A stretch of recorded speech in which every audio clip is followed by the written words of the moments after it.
You're listening to the New York Sports Show, the #1 all New York sports podcast. Hosted by Dominic Konareski.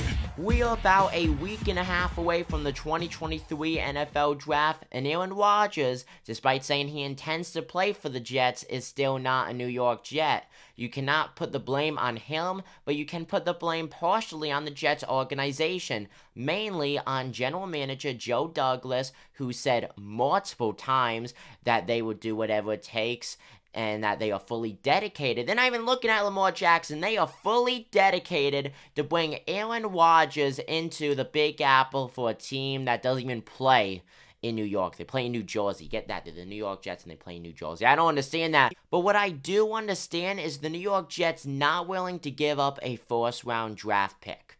The organization holds the 13th overall pick in the draft. And why would you do that for Aaron Rodgers? Yes, he's a great quarterback, but he's not going to be playing possibly even 3 years from now. I recently made a video a few days ago.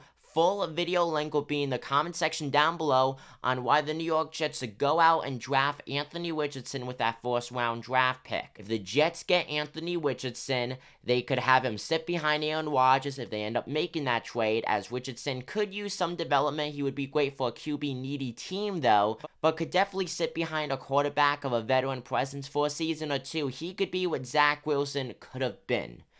Or the Jets could just have him be the starting quarterback if Aaron Rodgers ends up not coming over to New York. And the Jets, in my opinion, have done so much to make this deal happen, but yet there's been very little progress. Ever since Aaron Rodgers went on the Pat McAfee show saying, yeah, I intend to play for the New York Jets, there's been no progress. No progress. The Green Bay Packers want to juice the Jets for all they got in draft picks, including tight end Tyler Conklin, and the Jets don't want to give up the first round pick. And I don't think they should, as I mentioned before. It makes no sense. It makes no sense. The Jets would be finessed by the Green Bay Packers if they did in fact do that. Look, I love Aaron Rodgers. I love what he could do for the New York Jets. Because let's face it, he comes over to New York. You have Sauce Gardner and that great defense. You have Garrett Wilson and a healthy Breece Hall along with Aaron Rodgers in offense. This team could win a Super Bowl. They would undoubtedly be playoff contenders, Super Bowl contenders.